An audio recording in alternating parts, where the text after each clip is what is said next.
आज वाली शाम उन्हें क्या पता जो मेलों को आबाद करते हैं कि नबी के घर पे क्या गुजरी है। वो क्या जाने जो आज के दिन को भी तमाशे का दिन बनाए हुए हैं, उन्हें क्या पता। जानते हो जब शाम आई, शहादतें हो गई, फिर अहले बैत अत्हार के खेमे लूटे गए। जब खेमे लूटे गए, जो बचे कुचे खेमे थे आग लगाई गई। लेकिन तारीख गवाह है, खुदा की कसम खेमे जल रहे थे लेकिन सैयदा ज़ैनब के सर की चादर नहीं उतरी थी। चादर सैयदा ज़ैनब के सर की नहीं उतरी थी। यहाँ तक मुअर्रिखीन ने लिखा है आधा खेमा जल चुका है, आधे का कपड़ा पड़ा है। उधर हजरत ज़ैनब ने अपने वजूद को उस कपड़े के आड़ में छुपा रखा है कि घर जले तो जल जाए, लेकिन अहले बैत के घर की चादर सर से नहीं। शहादत का दिन था, लेकिन बेशुमार जगहों पे मेले लगे, तमाशे हुए और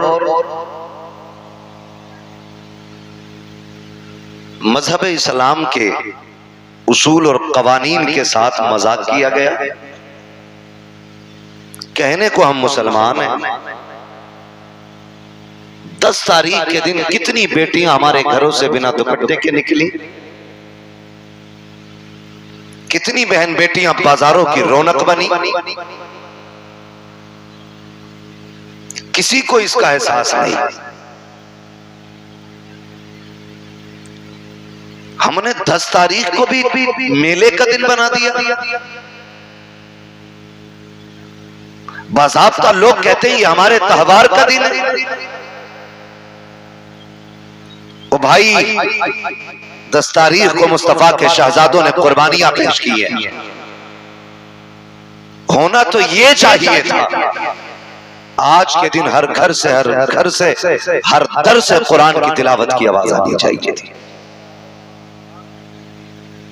अगर मैं भी हाथ उठवा लूं ना कि कितने लोगों ने आज कुरान पढ़ा है, तो मेरे ख्याल से 50% हम में ऐसे लोग होंगे जिन्होंने कुरान नहीं पढ़ा होगा।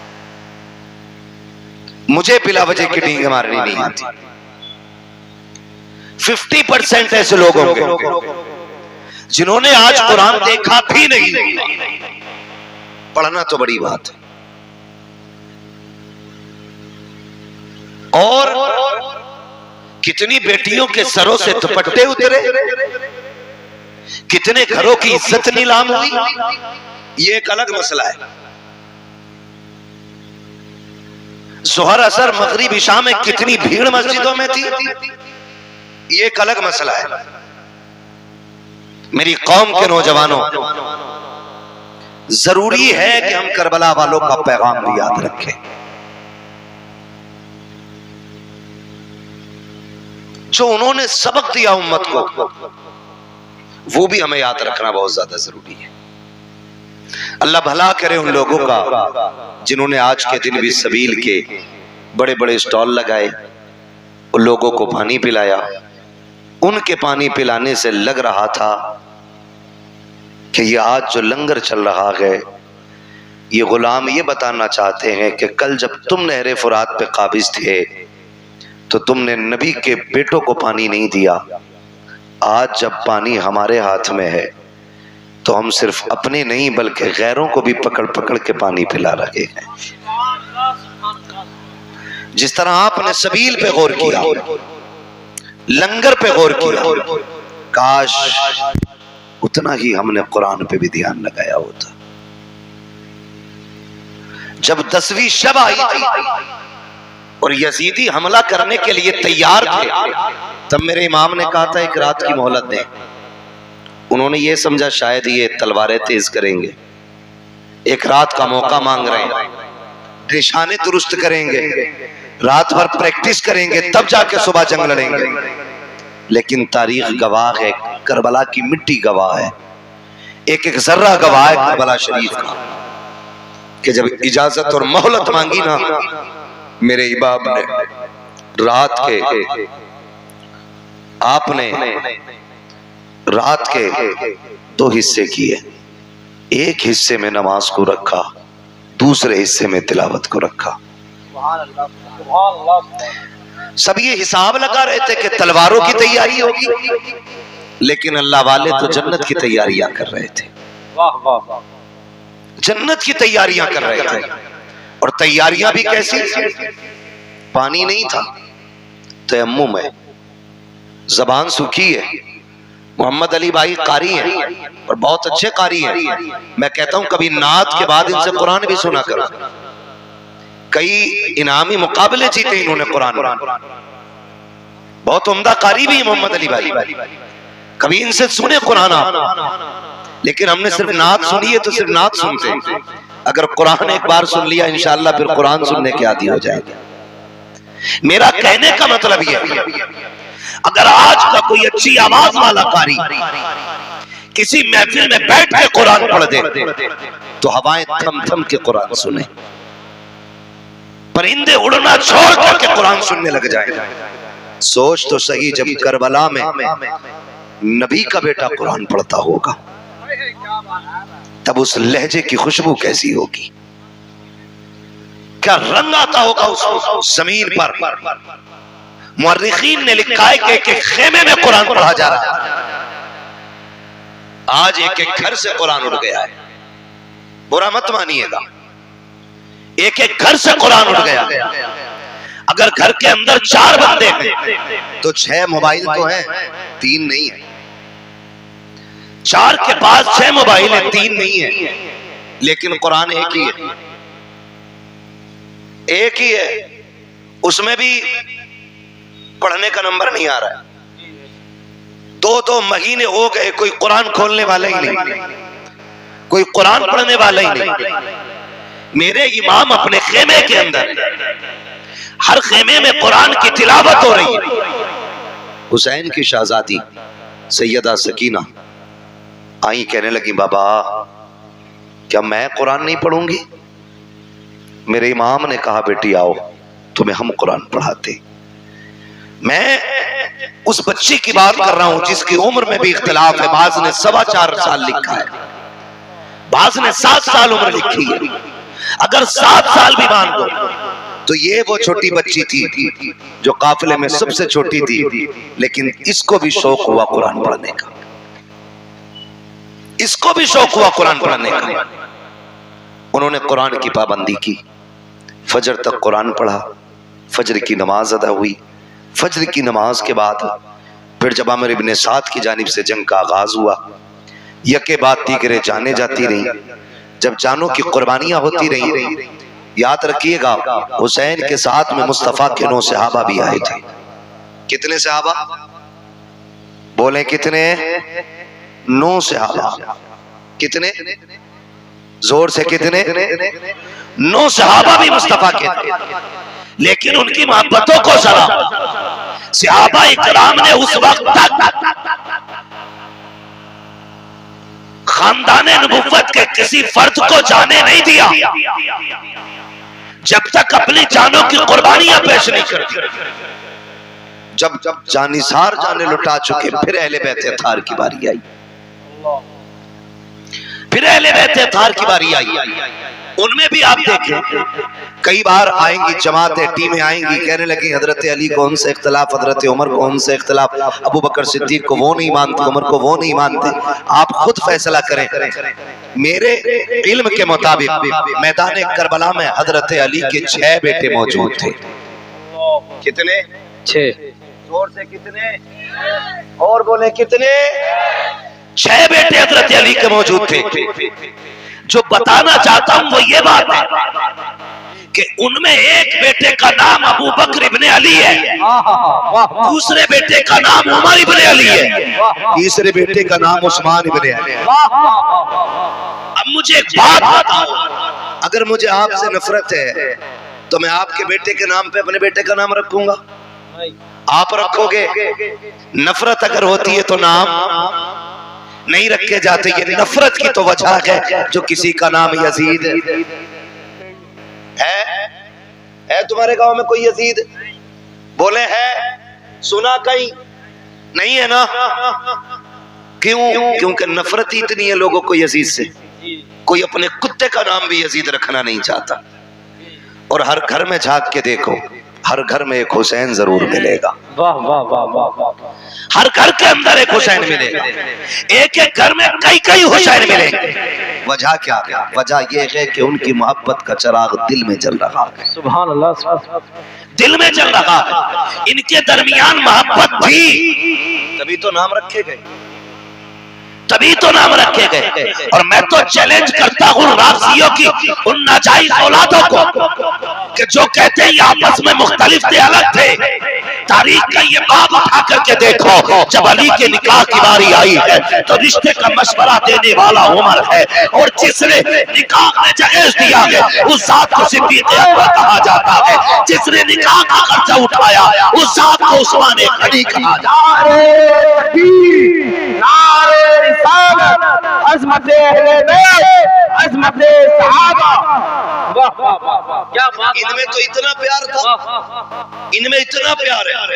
और ये जिसकी ना असल का पता ना नस्ल का पता, ये झगड़े बता रहा। शर्म आनी चाहिए, गैरत आनी चाहिए। मैं इसीलिए कहता हूं शुक्र है मेरे रब का, शुक्र है मेरे रब का कि रब ने हमें बरेलवी बनाया है। बोले सुभान अल्लाह। सारे बरेलवियों से मेरी गुजारिश है, शुक्र है रब का कि रब ने हमें बरेलवी बनाया। और मैंने पहले ही कही कि बरेलवियों का दामन न अहले बैत की तौहीन से दागदार है, न हुजूर के सहाबा की तौहीन से दागदार है। यके बाद दीगर शहादतें होती रही, यहाँ तक के फिर अहले बैत अतहार की बारी आई, अली के घर के शहजादों की बारी आई, अकबर, कासिम, अब्बास, सोनो, मोहम्मद, यके बाद दीगर शहीद होते रहे। फिर ताजदारे शहादत, शहीदों का इमाम, मेरा इमाम, इमाम अली मकाम मैदान करबला गए, अपनी भी जान का नजराना पेश किया। और आपने पूछा मालिक बता तू राजी है कि नहीं? आवाज आई, या अय्यतुहन नफ्सुल मुतमइन्ना इरजिई इला रब्बिकी रादियतम मर्दिया फदखुली फी इबादी वदखुली जन्नती। अल्लाहु अकबर, शहादत इमाम हो गई। याद रखिएगा कि जहां से भाई का सब्र मुकम्मल होता है वहां से बहन के सब्र का आगाज होता है। ये करबला शरीफ, बहुत गौर फरमाइएगा। ये आज वाली शाम आई, आज वाली शाम। उन्हें क्या पता जो मेलों को आबाद करते हैं कि नबी के घर पे क्या गुजरी है, वो क्या जाने जो आज के दिन को भी तमाशे का दिन बनाए हुए हैं। उन्हें क्या पता। जानते हो जब शाम आई, शहादतें हो गई, फिर अहले बैत अतहार के खेमे लूटे गए। जब खेमे लूटे गए, जो बचे कुचे खेमे थे आग लगाई गई। लेकिन तारीख गवाह है, खुदा की कसम खेमे जल रहे थे लेकिन सैयदा ज़ैनब के सर की चादर नहीं उतरी थी। चादर सैयदा ज़ैनब के सर की नहीं उतरी थी। यहाँ तक मुअर्रिखीन ने लिखा है आधा खेमा जल चुका है, आधे का कपड़ा पड़ा है। उधर हजरत ज़ैनब ने अपने वजूद को उस कपड़े के आड़ में छुपा रखा है कि घर जले तो जल जाए लेकिन अहले बैत के घर की चादर सर से नहीं सरकनी चाहिए। ये चीजें ज़हन में रखें। फिर क्या किया गया? उन यजीदियों ने कौन सा सितम न किया, बड़े सितम किए गए, लूटा गया खेमों को। मेरा हुसैन मोहताज नहीं था, गरीब नहीं था। जब करबला शरीफ गए थे तो 42 ऊंटों पे तो करबला वालों का सामान गया था। 42 ऊंटों पे रखा गया सामान था। वो सारे खेमे लूट करके सामान लूटा गया। जानते हो जब शाम हुई फिर सारी लाशों को मैदान में डाल करके उन पर घोड़े दौड़ाए गए। यही शाम गरीबा, जब लाशों पर घोड़े दौड़े। कोई माई का लाल बता नहीं सकता सैयदा ज़ैनब ने पर्दा छोड़ करके लाशों की तरफ दौड़ लगाई हो। कोई नहीं बता सकता उम्मे रुबाब ने पर्दा छोड़ा हो, कोई नहीं बता सकता शहरबानों ने शरीयत की हदें तोड़ी हो। आज मुहर्रम के नाम पे गुंडागर्दी, मुहर्रम के नाम पे अय्याशियां, बदमाशियां, मर के पता चलेगा हुसैनी कौन था, यजीदी कौन था। क्या किरदार बदलो अपने। ओ भाई, लाशों पे घोड़े दौड़ते रहे, अहले बैत ने पर्दा नहीं छोड़ा, नबी के घर की बेटियों ने पर्दा नहीं छोड़ा, लाशों की हड्डियां तोड़ी गई, हद हो गई। फिर बात वो आ गई कि जब लाशें वीरान कर दी गई, फिर सैयदा ज़ैनब ने रज़ी अल्लाह तआला अन्हा सारी लाशें इकट्ठा की, एक जगह रखी ला करके, एक जगह। कितना मुश्किल काम था। और फिर उसके बाद उन लाशों पे पहरा देना, ये सबसे मुश्किल काम था। पहरा देने के लिए अली की बेटी बैठी, और जब पहरे की बारी आई बैठी है, लाशें कुछ बिखरी हैं, कुछ इकट्ठा है, आप बैठी हैं, सर पे चादर तजीर है, हाथ में आज तलवार नहीं है, गाजी अब्बास का टूटा हुआ खंजर का टुकड़ा था, और लेकर के वहां बैठी जहां लाशें थी, और इस नीयत से बैठी कि अब तक हद हो गई, अब देखते हैं कौन है जो अहले बैत की लाशों के साथ खिलवाड़ करे। ये सोच के आप पहरेदार बन के बैठी। रात के 2 हिस्से गुजर गए। जब रात के 2 हिस्से गुजरे तो किसी के आने की आहट महसूस हुई। जब आने की आहट महसूस हुई, सैयदा ज़ैनब ने चादर संभाली और अपना खंजर का टुकड़ा संभाला। इरादा यह था, अगर कोई दुश्मन आएगा तो अली की बेटी अली के जलवे दिखाएगी, और अगर कोई होगा अजनबी तो फिर जाने दिया जाएगा। जब आने की आहट महसूस हुई, सैयदा ज़ैनब ठहर गई, कहती है कौन? ठहर जा वहीं। लेकिन सवार जो आ रहा था वो रुका नहीं, वो चलते चलते सैयदा ज़ैनब के करीब आया। गरीबुल वतनी है, परदेश है, तन्हाई है, भूख है, प्यास है, चारों तरफ से दुश्मनी है, तारीकी है, एक वहशत है। जब वो करीब आया, उसने आने वाले ने कहा, बेटी तू कौन है? जैसी लफ्ज़ बेटी कहा ना, तो सैयदा ज़ैनब के हिचकी बंद गई। फरमाने लगी, कौन है ये अजनबी जो हमें बेटी कह के आवाज दे रखा है? यहाँ तो कोई हमें पानी पिलाने वाला नहीं, आने वाले तो है कौन? फरमाने लगे, बेटी तू बता तू कौन है? आप कहती हैं मुझे ज़ैनब कहा जाता है, मैं फातिमा ज़हरा की बेटी हूँ, अली की शहजादी हूँ। कहा कैसे बेटी हो? कहा अपनों के जनाजों पे पहरे दे रही हो। कहा बेटी ये जनाजे किसके हैं? अल्लाह अकबर। सैयदा ज़ैनब ने कहा था, आने वाले ये जो सामने जनाजा पड़ा है, ये राकिब दोशे पैगंबर का जनाजा है। कहा ये जो 18 साल जवाना है, जनाजा है ये किसका है? कहा ये अकबर का जनाजा है। कहा ये छोटी सी कब्र किसकी है? कहा ये जमा के असगर की कब्र है। अल्लाह अकबर। जैसे इतना सुना है, आने वाले ने कहा, बेटी अल्लाह तुम्हारा हाफिज है। ये कह के जब आने वाला जाने लगा, पढ़ करके सैयदा ज़ैनब ने सवारी को रोका। कहा बाद में जा, पहले बता तू है कौन? क्या कोई अपना कहने वाला नहीं है? तूने बेटी कह के आवाज दी है। आने वाले ने कहा, बेटी पहचाना नहीं, मैं कोई और नहीं बल्कि तुम्हारा नाम मोहम्मद रसूलुल्लाह।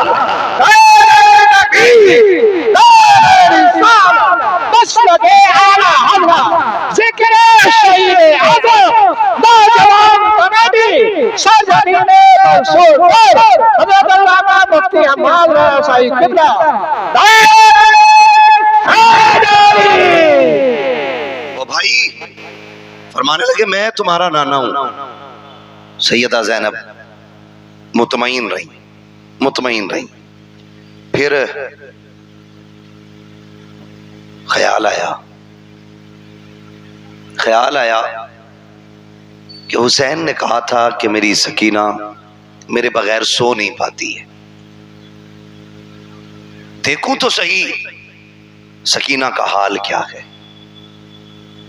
फिर ख्याल आया, अगर मैं यहां से उठ के चली गई तो पता नहीं जनाजों का क्या करें ये लोग।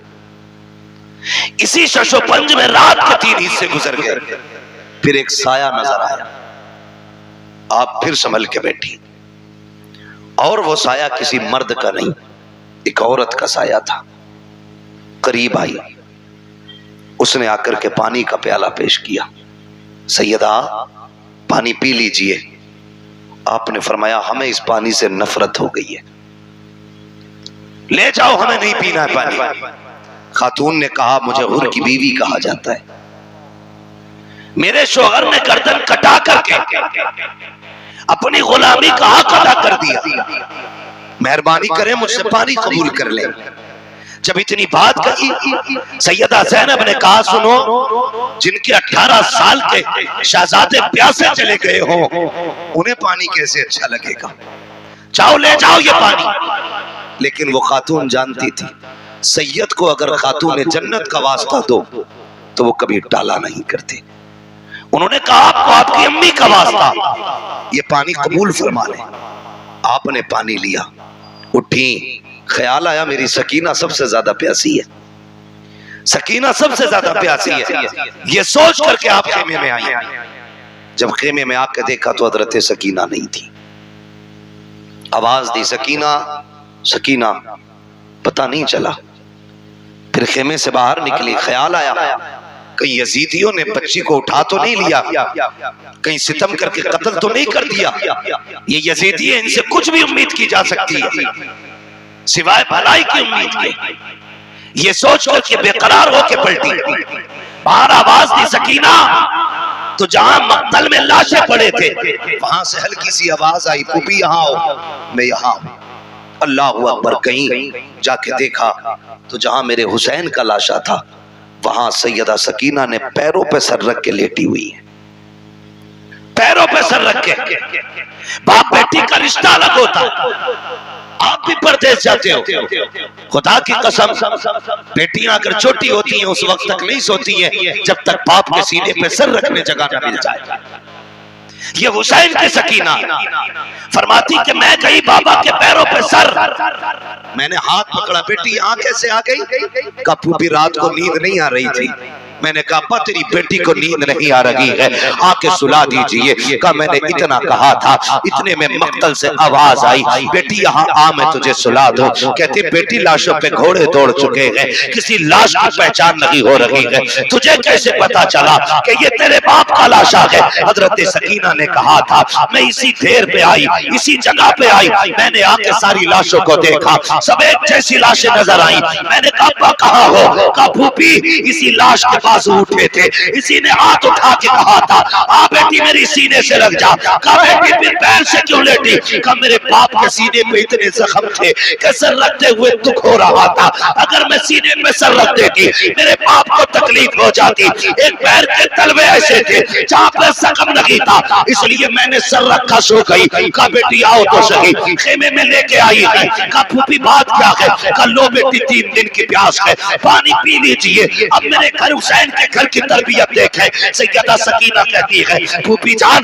प्यास तो आपको भी लगी है, आपकी भी 3 दिन की प्यास है, ये पानी आपने क्यों नहीं पिया? हजरत ज़ैनब कहती है ए सकीना जिन घर के बच्चे प्यासे होते हैं उस घर के बड़े पानी नहीं पिया करते हैं। इतना सुनना था, हजरत सकीना ने प्याला हाथ में लिया और दौड़ लगाई मंगल की तरफ। हजरत ज़ैनब ने कहा था सकीना कहाँ जा रही हो? कहा फूफी अभी आपने कहा था जिस घर के बच्चे प्यासे होते हैं उस घर के बड़े नहीं पीते गए। कहा भी मुझसे छोटा मेरा असगर प्यासा है, ये पानी पहले उसे पिलाया जाएगा। ये कह के दौड़ लगाई, ठोकर लगी, पानी गिर जाता है, आवाज आती है सलामुन अला सब्र सकीना, सलामुन अला सब्र अहले बैत मोहम्मद। नबी के घर वालों तुम्हारे सब्र को सलाम हो, हुसैन की सकीना तेरी जुर्रत और हिम्मत को सलाम।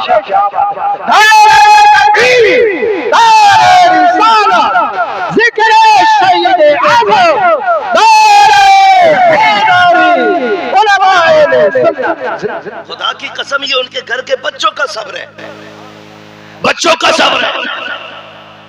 अगर अपना सब्र देखना हो एक बार इफ्तारी में दिन बड़ा होने लगे मस्जिद में इफ्तारी मुंह छुट लगा दो, बच्चे भी बैठा दो बड़े भी बैठा दो, फिर देखो मुट्ठी भर के कौन खाता है। ये हमारी तरबियत है, ये उनकी तरबियत। 3 दिन के प्यासे लेकिन फिर भी अपने से ज्यादा दूसरे का ख्याल है, दूसरे का ख्याल है। जानते हैं जब 11 की सुबह आई यजीदियों ने इमाम ज़ैनुल आबिदीन को कैद कर रखा था। कहने लगे ज़ैनुल आबिदीन तैयारी कर लो। फरमाने लगे किस चीज की तैयारी? यजीदियों ने कहा सफर करना है। आपने फरमाया परदेसियों की कोई तैयारी नहीं होती है, जहां चाहो ले चलो, हम परदेसी हैं। तारीख गवाह है सबसे पहले बेड़ियां तारीख में हजरत इमाम ज़ैनुल आबिदीन के पैरों में डाली गई। गले में तोक, पैरों में बेड़ियां, और जब तोक डाल करके चलाया गया तो इतना वजनी तोक था कि उसके वजन से आप इतने झुक के चल रहे थे जैसे नमाजी रुकू में रहता है। ये कंडीशन, लेकिन नबी के घर वालों तुम्हारी हिम्मत को सलाम। और पीछे से चंद कुत्तों की ड्यूटी थी कोड़े बरसाने की, कोड़े बरसाने की। जब आप कैदी बन के चले और एक चौक से काफिला गुजरने लगा तो किसी ने देखा यार ये तो बेकसूर लग रहे हैं, इनके चेहरे का नूर बता रहा है ये बेकसूर कैदी है। उसने आगे बढ़ के कहा, बेकसूर कैदी मेरे हक में दुआ कर दे। जानते इमाम ज़ैनुल आबिदीन ने हाथ उठाए और फरमाया, खुदा तुझे किसी मुसलमान का कैदी ना बनाए। जब इतनी बात कही वो तड़प गए, जनाब ये क्या बात कह रहे हैं आप? फरमाने लगे ये बहुत अच्छी दुआ है। कहने लगा क्यों? आपने अपनी कमीज उठाई, पूरी कमर खून से तर थी, खून से तर थी। कहा ये क्या है? कहा ये जो मुसलमान कैदी बना के ला रहे हैं ना हमें, ये उनका सितम है। कहा ये कोड़े क्यों मार रहे हैं? कब परदेसी हूं, मुसाफिर हूं, थका हुआ अपनों की लाशें देखी है, भूखे प्यास से चला नहीं जाता। कहा फिर बैठ क्यों नहीं जाता? कहा अगर मैं बैठ गया तो फिर जिम्मेदारियां करबला में रह जाएंगी, ये जिम्मेदारियां मुझे नाना के मदीने तक पहुंचानी है। अल्लाह अकबर। लोग कुछ भी कहें, जो चाहे वो सोचे, लेकिन खुदा की कसम हम चैलेंज के साथ कहते हैं, करबला में भी हाकिम हमारा हुसैन था, कूफे में भी हाकिम हमारा ही हुसैन, बाबर में हमारा ही हुसैन था। ये कान खोल के सुने। ये अलग बात है कि ये सितम हुए, ये जुल्म हुए, लेकिन मेरे हुसैन ने सब्र का दामन नहीं छोड़ा, दामन नहीं छोड़ा।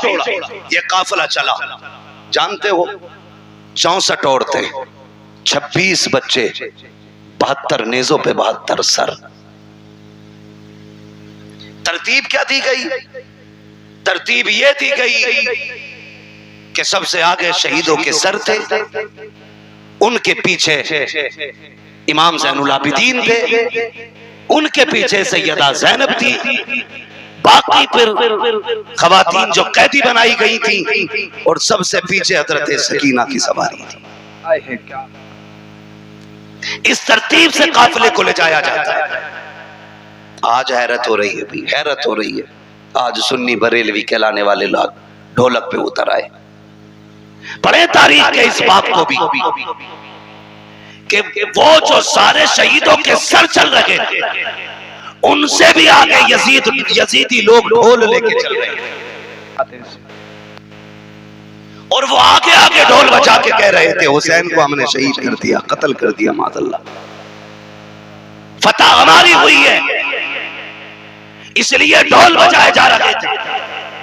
जानते हो जब एक चौक से एक बस्ती से काफिला गुजरने वाला था तो दूर से ढोल की आवाज आ रही थी। एक नाबीना खड़ा था, उसके साथ एक बच्चा था, वो नाबीना भीख मांग रहा था। जब ढोल की आवाज सुनी तो उसने अपने बच्चे से कहा, लगता है बारात कोई बड़ी है। जब बारात बड़ी है तो फिर दूल्हा भी बड़ा होगा। कापा कहना क्या चाह रहे हो? कहा बेटे देख जरा बारात कैसे लोगों की। तो सबसे आगे जब ढोलों को आते देखा, सर वर्क के कपड़े, बेहतरीन खूबसूरत लिबासों में, नए नए कपड़ों में ढोल वाले देखे, बच्चे ने कहा लगता है बारात बड़ी शान वाली है। बच्चा कहता है बाप ने कहा बेटे सुन, जब वो दूल्हा करीब आ जाए तो मेरे कोनी मार देना, ताकि जब वो दूल्हा आएगा तभी मैं भीख मांगूंगा। अल्लाह अकबर। बच्चे ने पहले ढोल वालों को देखा, उसे तो दूल्हा का इंतजार था, लेकिन हैरत में पड़ जाता है जब नेज़े पे कटे सर को देखता है। और हैरत में पड़ गया जब जयमा के बच्चे को नेज़े पे रखा, देखा के सर का बच्चा होश हो बैठता है और धीरे धीरे ये ढोल वाले करीब आए। बच्चा अपने बाप की तरफ सिमटना शुरू कर देता है, क्योंकि आज तक तारीख में ये मंजर किसी ने नहीं देखा था कि 18 साल का सर, जयमा का सर, 56 साल का सर नेज़े के ऊपर हो। जैसे कि सर करीब आए हैं, सर आके गुजर जाते हैं, बच्चे को कुछ होश आया। उस वक्त सैयदा ज़ैनब की सवारी गुजर रही थी, बच्चे ने बाप के कोनी मारी। उसने ये सोचा शायद दूल्हा गुजर रहा है। उसने कहा तुम्हें खुदा का वास्ता, नबी का वास्ता, अली का सदका अता करो, नबी का सदका अता करो। जैसी तरह कहा है, आज बड़े जमाने के बाद सैयदा ज़ैनब ने अली का नाम सुना था, नबी का नाम सुना था। कहती फिजा का जी बेटी का जल्दी कीजिए, इससे कहिए एक बार और अली का नाम ले, एक बार और नबी का नाम ले। आपने कहा फिर से कह जो तूने कहा है। उसने फिर से कहा एक बार और कह जो तूने कहा है। उसने फिर से कहा। उसके बाद कहती मैं पता क्या चाहिए। उसने कहा फकीर है, मोहताज है, भीख दे दीजिए। हम तो दरबार, हम तो भीख लेने खड़े हैं। आपने बच्चे की तरफ देखा, फरमाया जल्दी आ, तुझे पैसा चाहिए? कहा हाँ। कहा सुन, वो जो सबसे पीछे सवारी आ रही है, जा उसके पैरों के निशान की जगह की मिट्टी हटा ले, तेरी जरूरत पूरी हो जाएगी। बच्चे ने बूढ़े का हाथ पकड़ा, उधर दौड़ लगा दी जिधर की खबर सैयदा ज़ैनब ने दी है। जब जाकर के मिट्टी हटाई है, सोना निकल आया है। बच्चे से बाप कहता है बेटे क्या हो गया है? कहा ये काफिले वाले कौन है? कहा क्या हुआ? कहा ये जो लोग जा रहे हैं, इन्होंने कहा था कि मिट्टी हटा ले, वहां तेरी जरूरत पूरी हो जाएगी। अब्बा मैंने मिट्टी हटाई है तो सोना निकल आया है। बाप ने कहा सोना फेंक दे, जल्दी दौड़ के चल। कहा जिसने सोने का पता बताया है। कहा किस लिए? कहा तू नहीं जानता है, ये जो गुजर के जा रही है या तो नबी की बेटी गई है या अली की बेटी गुजर के।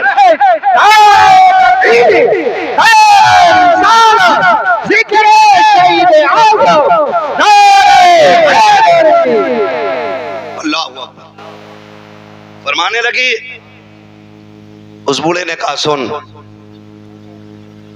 या तो ये नबी की बेटी गुजर के गई है या अली की बेटी गुजर के गई है।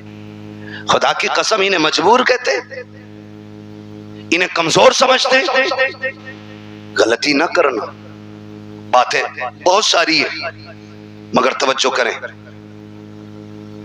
इस बात को आखिरी बात समझ के सुन लें। तवज्जो है, जरा कह दें या हुसैन। जितने लोग सुन रहे हैं सारे बस वही बोलें वाह हुसैन, और जोर से बोलें वाह हुसैन।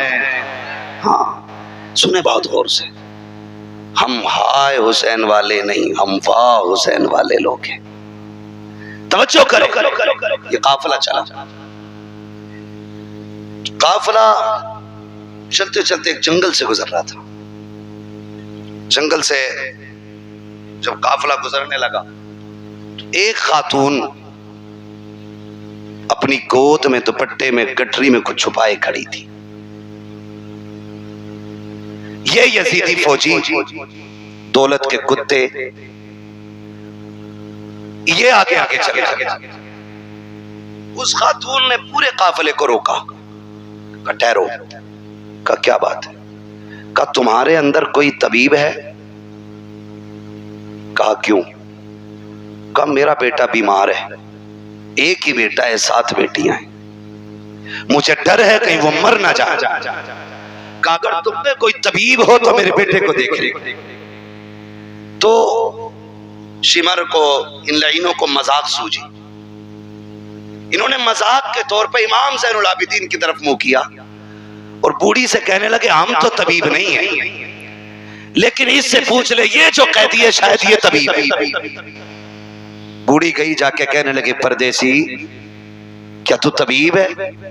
आपने कहा अल्हम्दुलिल्लाह, सिर्फ मैं नहीं, मैं भी हकीम, मेरा बाप भी हकीम, मेरा दादा भी हकीम, मेरा घराना ही हकीमों का है। क्या इलाज कर देगा? फरमाने लगे बिल्कुल, लेकिन सुन मां, मैं कैदी हूं और हम इनके कैदी हैं, इनसे इजाजत लो और हम चलेंगे तुम्हारे साथ। जब बूढ़ी इजाजत लेने गई, वो तो थे दौलत के कुत्ते, उन्होंने क्या कहा? उन्होंने सीधी बात कही कि क्या देंगे इसके बदले में। उसकी गोद में जो गठरी थी वो प्लास्टिक की और लकड़ी की और किसी और चीज की नहीं, बल्कि सोने की गठरी थी। उसने कहा जितना सोना है सारा ले ले, बस इस तबीब को मेरे साथ भेज दे। वो तो थे ही दौलत के कुत्ते, उन्होंने सोना ले लिया। और लेने के बाद मेरे इमाम की तरफ देख के कहने लगे, सोन, अगर तुम्हारे बाप ने हमारी मान ली होती ना तो आज तुम जंजीरों में जकड़ के हमारे गुलाम नहीं होते। जैसे इतना सुना गुस्सा आ गया इमाम ज़ैनुल आबिदीन को। फरमाने लगे, तुझे क्या लगता है ये जो तूने बेड़ियां हथकड़ियां पहना रखी हैं तो इनसे रोकेगा हमें? फरमाने लगे, चाबी रख अपने पास अपनी, अब अली के बेटे की ताकत देख। आपने गुस्से में हाथों की हथकड़ी की तरफ निगाह डाली, हथकड़ियां पानी की तरह बह के गिर जा रही हैं। पैरों की तरफ देखा, बेड़ियां टूट गई। फरमाने लगे, कुत्ते औकात में रहे, कल भी हम रब की रजा पे राजी थे, आज भी हम रब की रजा पे राजी, वरना हमें कोई दुनिया की ताकत नहीं रोक पाई। उसके बाद जब आप चले, शर्मिंदा हो गया इतनी बात पे, सबके सामने मुंह की खानी पड़ी। लेकिन मेरे इमाम ज़ैनुल आबिदीन इतने थक चुके थे कि चलते चलते ना पैर पूरे नहीं उठ पा रहे थे, खचेड़ के जमीन पे चल रहे हैं। इतनी ताकत नहीं बची कि पूरा पैर उठा के रख सके, जमीन पे पैर रगड़ते जा रहे हैं। बूढ़ी आगे आगे चलते चलते जब बूढ़ी का मकान आया तो एक बच्ची दरवाजे पे खड़ी थी। उसने कहा, माँ जी बेटी, कहीं से भेज दे वापस। कहा क्या हुआ? का जिस बेटे के लिए लेके आई थी वो बेटा खत्म हो गया। इतना सुना आह निकल गई। बूढ़ी रो के कहने लगी, सोना भी चला गया, बेटा भी चला गया। जा, मैंने तुझ पे ज्यादती की, मैं यहां तक चला के लाई, तेरा एहसान तो यहां तक आ गया, वापस चला जा। इमाम ज़ैनुल आबिदीन ने कहा, मां, दरवाजे तक आए हुए मेहमान को लौटाया नहीं जाता है, चौखट तक आने की इजाजत तो दे।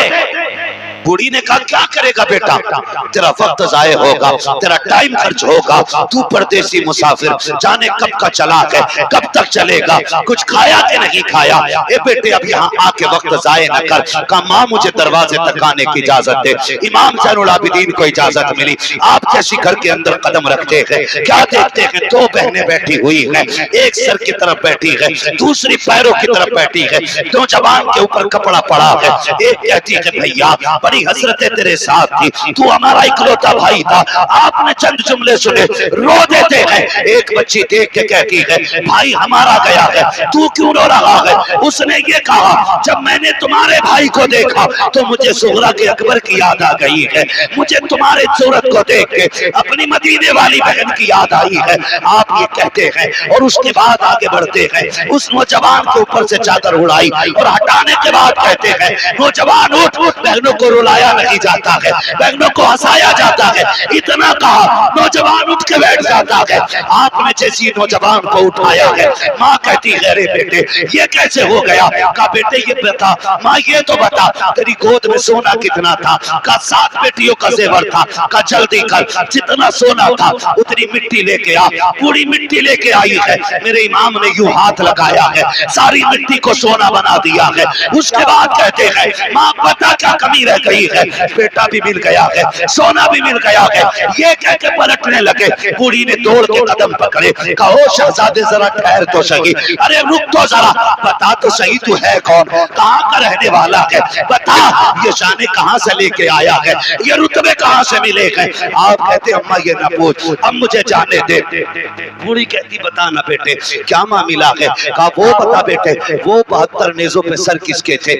आपने कहा, उसमें कुछ सर मेरे घर वालों के हैं, मेरे चचा के हैं, मेरे भाइयों के हैं, मेरे बाप का भी सर उसमें है, मेरे भाइयों के सर भी उसमें है। कहा, बेटे एक बात समझ में नहीं आई, तूने मेरा एक जिंदा कर दिया, अपने 72 जिंदा ना कर सका, क्या राज है इसमें? आप कहते, माँ मेरी मजबूरी है, अगर मजबूरी ना होती तो जैसे तेरा एक जिंदा हुआ है वैसे मेरे 72 भी जिंदा हो जाते।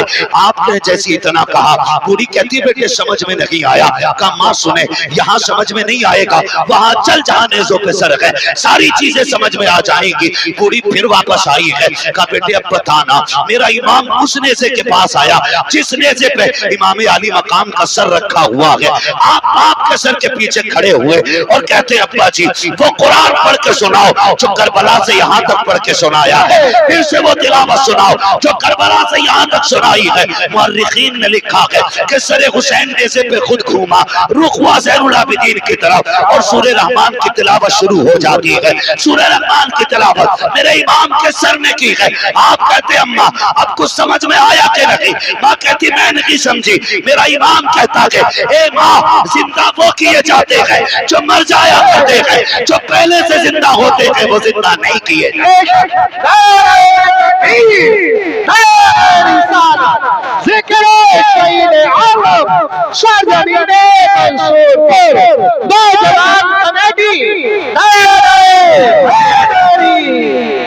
आप फरमाते माँ जिंदा वो किए जाते हैं जो मर जाया करते हैं, जो पहले से जिंदा हों वो दोबारा जिंदा नहीं किए जाते। माँ ये जो 72 नेज़ों पे 72 सर हैं, ये मुर्दों के नहीं है, ये जिंदों के सर हैं।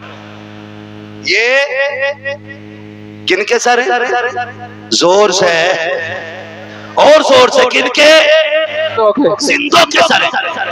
इनको अपनी औलाद का भी पता है, इनको हालात का भी पता है, इनको दौर का भी पता है। अल्लाह सलामत रखे आप लोगों को।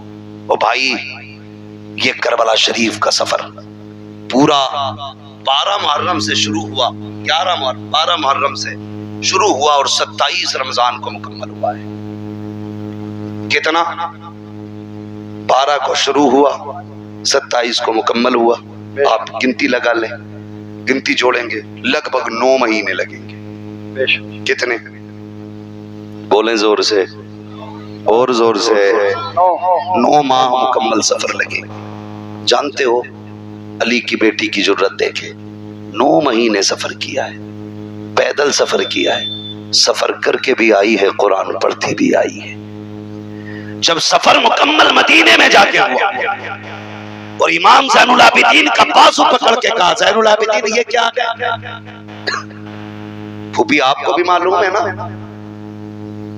ये तो नाना का मज़ार है। का बेटे पता तो है लेकिन तुझसे भी कहलवाना। कहा फूफी ये नाना का मज़ार है। फिर आपने रुख किया करबला की तरफ, का हुसैन गवाह रहना, मैंने तेरी अमानत को हिफाजत के साथ हुजूर के मदीने तक पहुंचा दिया। हुजूर के मदीने तक पहुंचाया। 9 महीने सफर किया, पैदल सफर किया, लेकिन जानते हो इस 9 महीने में सैयदा ज़ैनब ने 72 कुरान मुकम्मल किए थे। कितने? जोर से कितने? 72 कुरान अली की बेटी ने पढ़े। कि आज हमारी बेटियों ने 72 आयतें पढ़ी, कुरान के 72 कलमे ही पढ़े, 72 हर्फ ही पढ़ लेती। वो भाई अपने घरों के अंदर जाके ये सब काम करो। कुरान हुसैन के साथ है और हुसैन कुरान के साथ है। हुसैन उसी के साथ होंगे जिसके साथ कुरान भी होगा, और कुरान उसी के साथ होगा जिसके साथ हुसैन भी होंगे। इसलिए अपने घरों के अंदर कुरान की आदतें डालो, नमाजों की पाबंदी करो। मैं अक्सर कहता हूं बचा के कूफे से आबिद को लेके आई है, कमर पे बारे इमामत उठा के लाई है, अली की बेटी को झुककर सलाम कर इस्लाम, तेरी अमानतें घर तक बचा के लाई है। सैयदा ज़ैनब इमाम ज़ैनुल आबिदीन को मदीने तक लेके आई, जो वादा था हुसैन से पूरा कर दिया। और जानते हो करबला से वापसी के बाद 15 साल सैयदा ज़ैनब जिंदा रही, लेकिन कभी घर से बाहर कदम नहीं निकाला। क्या? कभी नहीं निकाला। यहाँ तक के पड़ोसियों ने भी आपको निकलते नहीं देखा। हद तो तब हो गई जब शोहर ने कहा दवा ले ले, डॉक्टर तबीब से मिलने, फरमाने लगी नहीं मैं ज़हरा की बेटी हूँ, मैं पर्दा नहीं तोड़ूंगी। का नाना के दीन में तबीब को औरत को दवा लेने के लिए हाथ पैर दिखाना जायज है? कहा ये तो शरीयत है जो आप कह रहे हैं कि दिखाना जायज है, लेकिन अजीमत यह है कि मर जाए किसी के सामने चेहरा ना खोले। हमने अजीमत हुसैन से करबला में सीखी। कहा कैसे? कहा जब लाशों पे घोड़े दौड़ रहे थे हमें हुसैन ने मना कर दिया था कि कुछ भी हो जाए मुस्तफा की शरीयत नहीं छोड़नी है। खुदा की कसम 15 साल जिंदा नहीं, कभी घर से कदम नहीं निकाला, और जमाने को दिखा दिया कि अली की बेटियां पर्दा कैसे करती हैं। आज हम पे भी लाजिम है हम अपने घरों के अंदर पर्दे को आम करें। खुदा की कसम अगर किसी भाई की कोशिश से बहन पर्दे वाली हो गई, बाप की कोशिश से बेटी पर्दे वाली हो गई, शोहर की कोशिश से बीवी पर्दे वाली हो गई, तो अगर ये जन्नत में जाएगी, अल्लाह बाप को, भाई को, शोहर को, तीनों को भी जन्नत अता फरमाएगा। जरूरी ये है कि हम शरीयत को आम करें, मुस्तफा जाने रहमत के दीन को मजबूती से पकड़ें। पूरा पैगाम करबला शरीफ का आप पढ़ लीजिए। बहुत सारे जुल्म करबला शरीफ में हुए, लेकिन उन्होंने सब्र नहीं छोड़ा, शरीयत नहीं छोड़ी, दीन नहीं छोड़ा। इमाम ज़ैनुल आबिदीन के हवाले से बेशुमार रिवायतें मौजूद हैं। बस एक बात मैं भी बता दूं, आपके खेमे में ना जब बदला लेने की बारी आई, किसकी, मुख्तार सक़फ़ी ने जब बदला लिया था और ये यजीदी जाने चुरा चुरा के भाग रहे थे, तो एक भागते भागते जंगल में उसे कोई ठिकाना नहीं मिला, तो एक झोंपड़े में जाके घुस गया, और वो झोंपड़ा किसी अजनबी का नहीं, इमाम ज़ैनुल आबिदीन का था। इमाम ज़ैनुल आबिदीन की क़यामगाह थी, मुख्तार सक़फ़ी की फौजें पीछे थी, पनाह लेने के लिए खेमे में घुसा। प्यास लगी थी, कहा पानी मिलेगा? आपने एक प्याला दिया, कहा और चाहिए। दूसरा प्याला भर के दिया, कहा और चाहिए। तीसरा प्याला भर के जब दिया, इसने हाथ में लेके कहा, लगता है तुमने मुझे पहचाना नहीं। कहा क्यों? कहा अगर पहचान लेते तो मुझे पानी ना पिलाते। मेरे इमाम ज़ैनुल आबिदीन की आंख में आंसू आ गए। फरमाने लगे, कैसी बातें करता है, अपने बाप के कातिल को कोई भूल सकता है? क्या मैं तेरे चेहरे को भूल जाऊंगा? क्या तू वो शिमर नहीं है जिसने मेरे बाप के गले पे खंजर चलाया था? तू वही तो कुत्ता है। कहा फिर मुझे पानी क्यों पिलाया? हमने तो तुम्हारे ऊपर नहरे फुरात के पहरे सख्त कर दिए थे, तुम पानी पिला रहे हो। फरमाने लगे, सुन, कल हम तुम्हारे मेहमान बने थे, आज तू हमारा मेहमान बना है। जो तुमने किया वो तुम्हारा दस्तूर था, जो हम कर रखे कहेंगे नबी के घर वालों का दस्तूर। ओ भाई, कोई वफा, मोहब्बत, ताकत कोई सीखे तो अली के बेटों से। वो कहा था, अली का घर भी क्या घर है कि उस घर का हर एक बच्चा जिसे देखो वही शेरे खुदा मालूम होता है। बेशक जिसे देखो वही शेरे खुदा मालूम होता है। मेरे नबी ने फरमाया, लोगों मुझसे प्यार करना चाहते हो, मेरे हुसैन से प्यार करने लगना। मेरे हुसैन का प्यार गोया मेरा प्यार है, मेरा प्यार है। अल्लाह अराकीनी कमेटी की मोहब्बतों को सलामत रखे, आप लोगों के जज्बों को सलामत रखे। इतनी रात तक बैठ के आपने अली के बेटों की बातें सुनी है। जब कयामत में कोई किसी की सुनने वाला नहीं होगा, इंशाअल्लाह हम गुनाहगारों की सुनने के लिए हुसैन आ जाएंगे, हुसैन आएंगे। वो कहा था ना, आ गए कब्र में भी छुड़वाने, दर्द कितना है उम्मती के लिए। वो भाई, हम उनसे वफा करें जो जमाने से वफा करते हैं। अल्लाह ताला हमें करबला वालों की खैरात अता फरमाए, हमें अहले बैत का सदका अता फरमाए। अल्लाह हम सबको ज़हरा के लालों का सदका अता करे, मौला अली के पालों का सदका अता करे, मुस्तफ़ा जान रहमत के नौनिहालों का सदका अता करे। फरमाया गया, इन्नल्लाह मअस-साबिरीन, अल्लाह सब्र करने वालों के साथ है। मदद ये नहीं है कि तलवार की धार बढ़ जाए, मार काट में पावर आ जाए, ये मदद ज़रूरी नहीं है। मदद इसको कहते हैं कि खुद कट गए, लेकिन आज भी कटने के बावजूद पूरी दुनिया में वही मौजूद हैं जो कट गए थे, और काटने वालों का नामो निशान तक नहीं है। पूरी दुनिया घूम लो, कोई नहीं कहेगा मैं शिमर की औलाद से हूँ, मैं खोली की औलाद से हूँ, मैं इब्ने ज़ियाद की औलाद से हूँ। कोई नहीं कहेगा मैं इब्ने साद की औलाद से हूँ। कोई नहीं कह सकता यजीद की औलाद से हूँ। दुनिया घूम के आओ, खुदा की कसम। कोई कहेगा मैं इमाम जाफर की औलाद से हूँ, कोई कहेगा इमाम बाकिर की औलाद से हूँ, कोई कहेगा मूसा काजिम की औलाद से हूँ। अली के घर की नस्ल आज भी जमाने में है, और खुदा की कसम सुबह क़यामत तक रहेगी, सुबह क़यामत तक रहेगी। और इसी नस्ल के बारे में मेरे इमाम ने कहा था, तेरी नस्ल पाक में है बच्चा बच्चा नूर का, तू है ऐने नूर तेरा, सब घराना तेरा। आखिर में सुस्ती क्यों आ रही है? तू है ऐने नूर तेरा। सब घराना आखिर में भी देखो ड्यूटी और हाजिरी वैसी लगनी चाहिए जैसी शुरू में लगी थी, ताकि फरिश्ते जाके बताएं मौला जैसे शुरू में सुन रहे थे वैसा आखिर तक सुनाए। तेरी नस्ल पाक में है बच्चा बच्चा, तू है ऐने नूर तेरा सब घराना नूर का। बस जो हुए गलत उनको माफ फरमाए रब्बे कायनात। जिंदगी ने दिया साथ, फिर होगी मुलाकात। चमन रहा फूल खिलेंगे, जिंदगी रही फिर मिलेंगे। मुसाफिर हैं हम भी, मुसाफिर हो तुम भी, किसी मोड़ पर फिर मुलाकात होगी। फकीरान आए सदा कर चले, सदा खुश रहो ये दुआ कर चले। सारे लोग कलमा शरीफ पढ़ लीजिए, ला इलाहा इल्लल्लाहु मुहम्मदुर रसूलुल्लाह।